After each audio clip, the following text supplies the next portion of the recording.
আমার নাম নোমান। আমি ইন্টারনেট ট্রাভেল আর মার্কেটিং এর উপরে কাজ করি।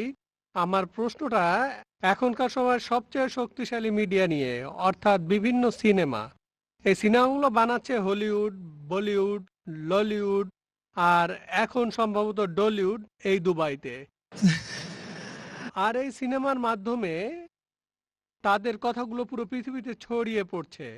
প্যাশন অব দ্য ক্রাইস্ট এরকম একটা সিনেমা, যেখানে যীশু খ্রিস্টের কথা বলা হয়েছে। সিনেমার ডায়লগগুলো তো হিব্রুতে।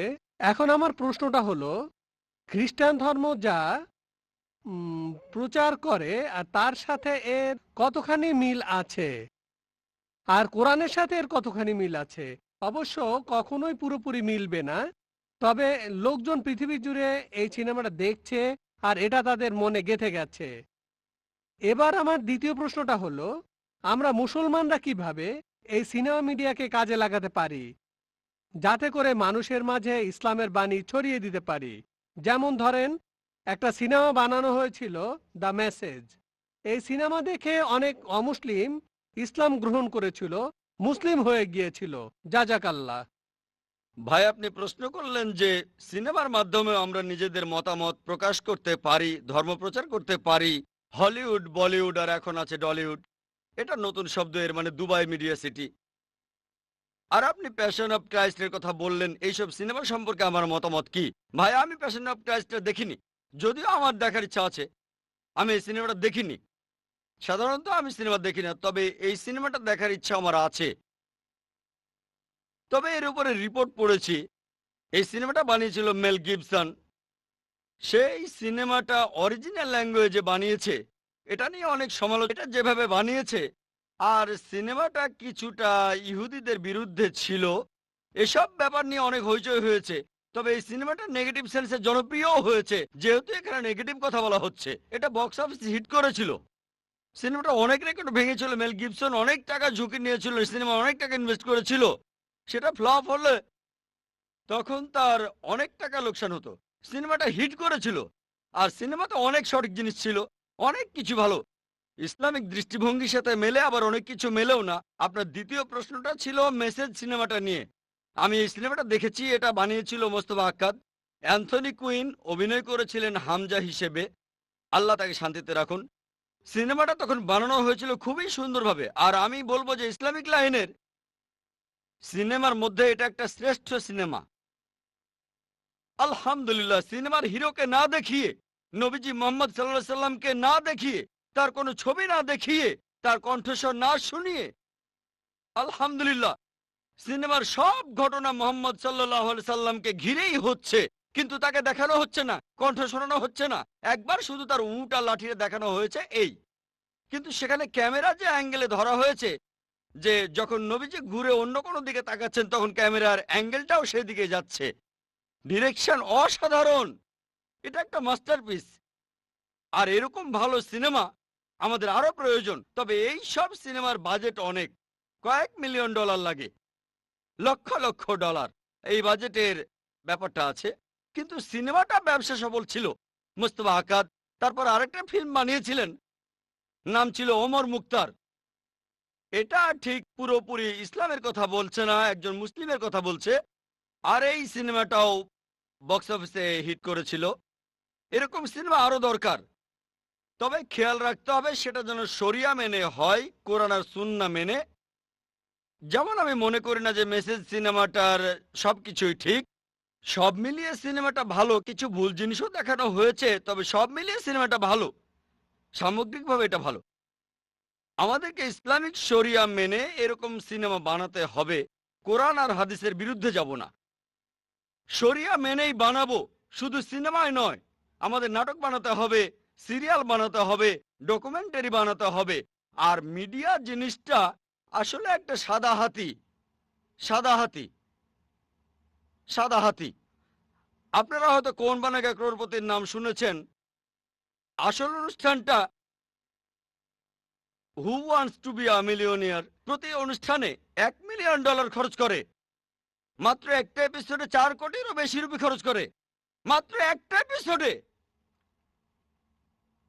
45 থেকে 50 মিনিট।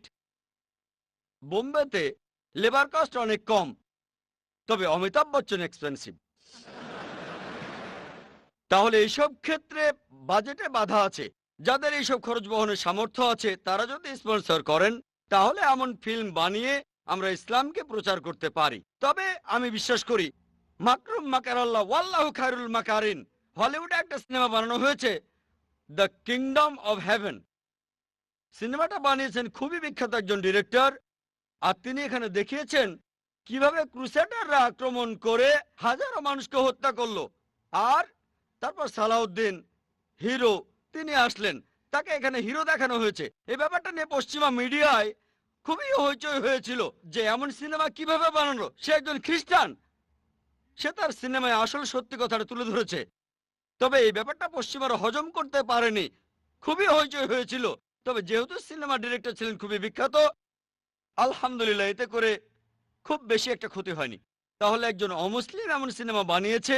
আমি যদিও সিনেমাটা দেখিনি, তবে নিউজ রিপোর্ট পড়েছি যে সিনেমাটা খুবই সুন্দর। এখানে তুলনামূলকভাবে অনেক সত্যিই বলা হয়েছে। এমন সিনেমাকে উৎসাহিত করতে হবে। আশা করি উত্তরটা পেয়েছেন। ওয়ালাইকুম আসসালাম। এই প্রশ্নটা আমার বাবা মায়ের পক্ষ থেকে করছি। আমার প্রশ্নটা হলো মুসলিম মিডিয়াকে সাহায্য করার ব্যাপারে। আরব বিশ্বের ব্যাপারে কি বলবেন, বিশেষ করে ইন্ডিয়ার ব্যাপারে? প্রশ্ন করলেন আমার ছোট্ট এক ভাই তার বাবা মায়ের পক্ষ থেকে যে মুসলিম মিডিয়াকে সাহায্য করার ব্যাপারে আরব বিশ্বের উদ্দেশ্যে আমি কি বলবো, বিশেষ করে ইন্ডিয়ার ব্যাপারে।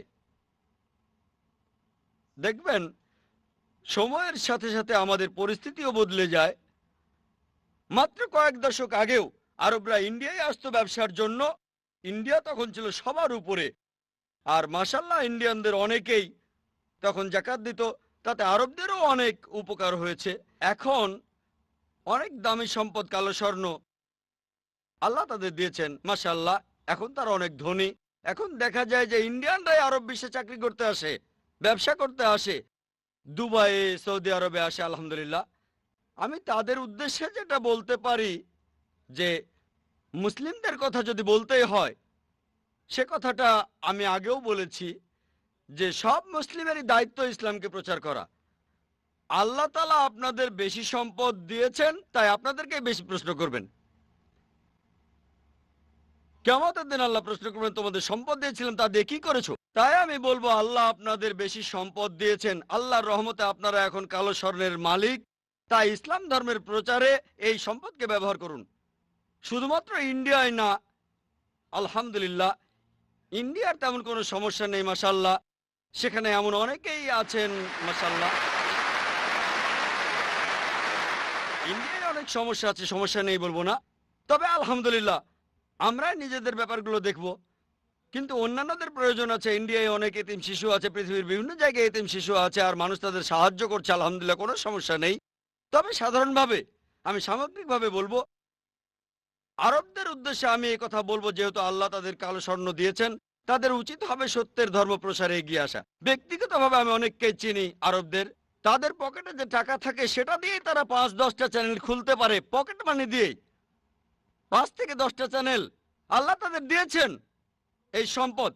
তাই আমি তাদের অনুরোধ করব যে তারা যেন এটার সদ্ব্যবহার করেন ভালো কাজের জন্য, দিন প্রসারের জন্য, যাতে করে তারা আখিরাতে উপকৃত হয়। এতে ইসলামের কোনো উপকার হবে না, ইসলামের কোনো দরকার নেই আপনাকে আমাকে, এটা আমাদের নিজেদের ভালোর জন্যই। আল্লাহ পবিত্র কোরআনে বলেছেন আল্লাহ তোমাদের মুখাপেক্ষী নন, বরং তোমরাই আল্লাহ তাআলার মুখাপেক্ষী।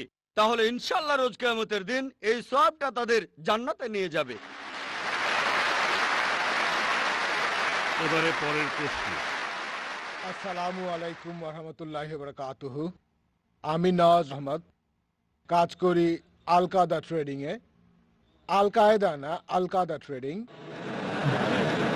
সেলসম্যান। এখন মিউজিক হলো হারাম, এটা সব মুসলিমই জানেন। আমার প্রশ্নটা হলো আপনারা পিস টিভি চালু করছেন আলহামদুলিল্লাহ, মিডিয়ায় খুব ইম্পর্ট্যান্ট হলো বিজ্ঞাপন। এখন এই বিজ্ঞাপনে মিউজিক হারাম নাকি হালাল? ভাই আপনি প্রশ্ন করলেন যে সব মুসলিমই জানে মিউজিক হলো হারাম, তবে যেহেতু চ্যানেল শুরু করতে যাচ্ছি সেখানে বিজ্ঞাপন থাকবে। এখন এই বিজ্ঞাপনের মিউজিক হারাম না হালাল? দেখেন যেটা হারাম সেটা হারাম, যেটা সৌদি আরবে হারাম সেটা আরব আমিরাতেও হারাম, আমেরিকাতেও হারাম, আবার ইন্ডিয়াতেও হারাম। যদি না আপনার জীবন বিপন্ন হয়, যেমন মদ খাওয়া হারাম, কিন্তু যদি আপনার জীবন বিপন্ন হয় আর অ্যালকোহলে আপনাকে বাঁচাতে পারে, এটাই নিয়মের একমাত্র ব্যতিক্রম। যদি জীবন বিপন্ন হয়, কোনো বিজ্ঞাপন না থাকলেও ইনশাল্লাহ আমাদের চ্যানেল বিপদে পড়বে না। এজন্যই আমি আগে বলেছিলাম যে একটা চ্যানেল চালানো কঠিন, ইসলামিক শরিয়া মেনে চ্যানেল চালানো আরো কঠিন। সেজন্য আমি আল্লাহর কাছে দোয়া করি আমরা যেন শরিয়া মেনে চলতে পারি। যদি ইসলামিক শরিয়া মেনে চালাতে না পারি তাহলে বন্ধ করে দেবো ইনশাল্লাহ। যদি ইসলামিক শরিয়া মেনে চালাতে না পারি তাহলে বন্ধ করে দেব, কারণ ইসলামিক শরিয়া মেনে চলাটাই বেশি গুরুত্বপূর্ণ, চ্যানেল চালু রাখাটা নয়। আপোষ করা যাবে না। আমরা হারাম উপায়ে সত্যকে প্রচার করতে পারবো না। যেটা হারাম সেটা হারাম। আমরা এই সব জিনিসকে হালাল কিছু দিয়ে বদলে দিতে পারি, যেটা হারাম সেটা বাদ দিয়ে হালাল জিনিস আনবো। যেমন ধরেন বিভিন্ন ধরনের বাদ্যযন্ত্র হারাম, জাফের অনুমতি আছে। প্রাকৃতিক শব্দ ব্যবহার করতে পারি, যেমন পানি পড়ার শব্দ, বজ্রপাত বা বিদ্যুৎ, কোরআনের তেলাওয়াত। যদি আইআরএফের অনুষ্ঠানগুলো দেখেন, অনুষ্ঠানের শুরুতে আপনারা শুনবেন, আপনাদের মনে হবে না যে কোনো মিউজিক নেই। যদিও আমরা মিউজিক ব্যবহার করি না, তবে এই প্রাকৃতিক শব্দগুলো সেই সব অনুষ্ঠানে যেভাবে শুনবেন, আলহামদুলিল্লাহ এই শব্দ এগুলো একই রকম না, কিন্তু শুনতে অনেকটা মিউজিকের মতো। তবে প্রভাবটা ভালো, এটা আপনাকে আল্লাহর কাছ থেকে দূরে নিয়ে যাবে না, এটা আপনাকে আল্লাহ তাআলার কাছে নিয়ে আসবে। তাহলে প্রাকৃতিক শব্দ ব্যবহার করা যায়। আর এমন কোনো বিজ্ঞাপন দেখাবো না যেটা হারাম, কোনো হারাম অ্যাড দেখাবো না, যেমন কোনো অ্যালকোহল নিয়ে বিজ্ঞাপন অথবা সুদ নিয়ে কাজ করে এমন কোনো কোম্পানি বা ব্যাংক, অথবা যেসব বিজ্ঞাপনে মহিলাদের শরীর দেখানো হয়ে থাকে। যদিও আমাদের চ্যানেলে বিজ্ঞাপন দিতে চান হালাল বিজ্ঞাপন, তাহলে স্বাগতম জানাই। তা না হলে বিজ্ঞাপনের কোনো প্রয়োজন নেই। আমাদের আল্লাহর সাহায্য দরকার, সেটাই বেশি গুরুত্বপূর্ণ। আশা করি উত্তরটা পেয়েছেন।